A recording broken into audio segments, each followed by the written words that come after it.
ভিনির যে গোল নিয়ে তুমুল আলোচনা চলছে এখনও, সেটা নিয়ে কিঞ্চিত আলোচনা করতেই হয়, কারণ তার এই গোল যে সবাইকে ছাড়িয়ে গেল। পরিসংখ্যান বলছে ভিনির মতো গোল আর কেউ করতে পারেনি। 21 বছর বয়সী এক ছোকরা রীতিমতো নাকানি চুবানি খাওয়াচ্ছেন তিনি বিশ্বের এ সময়ের সেরা সব রক্ষণ ভাগকে। বাপার দিয়ে আক্রমণে উঠে যান আলোর গতির সাথে পাল্লা দিয়ে, মুহূর্তে লণ্ডভণ্ড করে ফেলেন সকল পরিকল্পনা। ছেলেটাকে নিয়ে আর যাই হোক, কাগজে আঁকা ছক বড্ড মিছে হয়ে যায়। ছেলেটি ভিনিসিয়াস জুনিয়র। চ্যাম্পিয়ন্স লিগে দুর্দান্ত খেলে ভিনি দলকে নিয়ে গেছেন অন্য উচ্চতায়। চ্যাম্পিয়ন্স লিগে তার করা গোলটি ছিল অনন্য সাধারণ এক গোল। সেই গোল নিয়ে কথা বলা যায় দিনের পর দিন। কামাভাঙ্গি থেকে বলটা নিয়ে তিনি এমনভাবে দৌড় দিলেন, মনে হলো বলটা বেঞ্জেমাকে পাস করবেন, কিন্তু তিনি তা করলেন না। চোখের পলকে এক বুলেট গতির শটে পরাস্ত করলেন স্বদেশি গোলকিপার এলিসনকে। রিয়াল মাদ্রিদের লেফট উইং যে আগলে রাখছেন, বনে গেছেন আক্রমণের অন্যতম কাণ্ডারি। এতেই ক্ষান্ত নন তিনি। ভিনিসিয়াস যেন ছুটছেন অদম্য গতিতে। সেরাদের কাতারে ঢুকে পড়বার খায়েশ নিশ্চয়ই তার।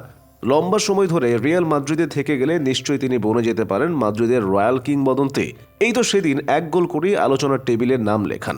চ্যাম্পিয়ন্স লিগে 36 মিনিটে অসাধারণ এক দূরপাল্লা শটে ম্যানচেস্টার সিটির বিপক্ষে এগিয়ে নিয়েছিল রিয়াল মাদ্রিদকে।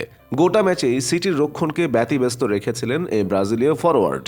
রিয়াল কোচ কার্লো আনচেলত্তির প্রিয় খেলোয়াড় ভিনিসিয়াস। ব্রাজিলিয়ান তারকার প্রশংসায় পঞ্চমুখ ইতালিয়ান এই কোচ। গত মার্চে আন্তর্জাতিক বিরতির পর ফিরে ভিনিসিয়াস রিয়ালের প্রতিটি ম্যাচে গোল করেছেন অথবা গোলের সহায়ক ভূমিকা পালন করেছেন। রিয়াল ওসাসুনাকে হারিয়ে কোপা দেল রে জিতেছে, সেখানেও ছিল ভিনির গুরুত্বপূর্ণ অবদান। সিটির ডিফেন্ডার কাইল ওয়াকারকে পুরো ম্যাচে ব্যস্ত রেখেছিলেন ভিনি। প্রতি আক্রমণ থেকে চোখ ধাঁধানো শটে গোলটি করেন। আক্রমণটি শুরু করেছিলেন এদুয়ার্দো কামাভিঙ্গা। মাঝখানে লুকা মদ্রিচের পা ঘুরে কামাভিঙ্গাই খুঁজে নেন ভিনিসিয়াসকে। এরপর ভিনিসিয়াস গোলে শটটি নিয়ে উদযাপনে মেতে ওঠেন।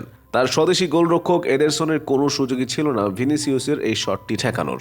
একটা মৃদু গুঞ্জন রয়েছে ইউরোপের ফুটবল পাড়ায়, ভিনিসিয়াস নাকি ছেড়ে দেবেন রিয়াল মাদ্রিদ।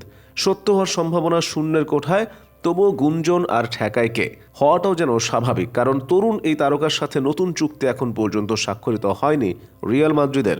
একটা মৃদু গুঞ্জন রয়েছে ইউরোপের ফুটবল পাড়ায়, নিশ্চয়ই এমন একজন খেলোয়াড়কে হাতছাড়া করতে চাইবে না রিয়াল মাদ্রিদ। তবে ইউরোপের বেশ বড় বড় ক্লাব ঠিকই পায়তারা চালাচ্ছে ভিনিসিয়াসকে নিজেদের দলে ফেরাতে। এর মধ্যে এই সময়ের অন্যতম ধনী ক্লাব প্যারিস সেইন্ট জার্মানি অত্যন্ত লোভনীয় প্রস্তাব পাঠিয়েছেন ভিনিসিয়াসকে।